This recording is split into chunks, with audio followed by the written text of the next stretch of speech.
আসসালামু আলাইকুম। সুপ্রিয় সুধী, যেখানে আছেন আশা করি ভালো আছেন।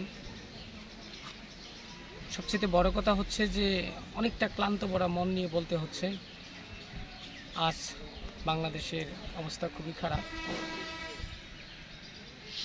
নোয়াখালী, বরিশাল, সিলেট, চট্টগ্রাম এই অঞ্চলের মানুষগুলো খুব অসহায়ভাবে আছে।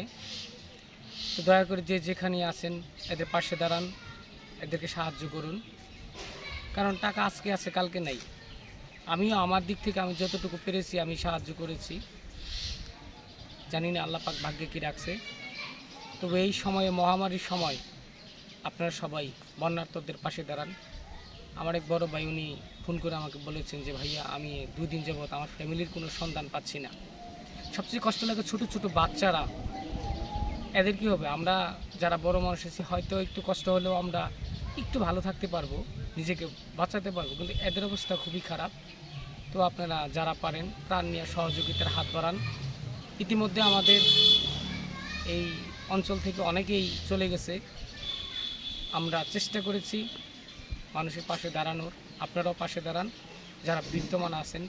আর প্রবাসীরা, আমরা তো জানি যে আপনারা হচ্ছেন মানবতার ফেরিওয়ালা। আপনারা মানুষের বিপদে পাশে দাঁড়ান। তো আশা করি এই বন্যার্তদের পাশেও দাঁড়াবেন। আর আমাদের বাংলাদেশের যারা কন্টেন্ট ক্রিয়েটার আছে অনেকেই চলে গেছে। আমি দেখছি বিপি ইমরান চলে গেছে, মানিক ভাই চলে গেছে, হালিম চাচা চলে গেছে, এরকম অনেকেই চলে গেছে। তো দয়া করে আপনারাও এদের পাশে থেকে এদেরকে সহযোগিতা করবেন, এই আশা আপনাদের কাছে আমার বিনীত অনুরোধ, যেটা আপনারা বন্যার্তদের পাশে থাকবেন। এই বলে বিদায় নিচ্ছি।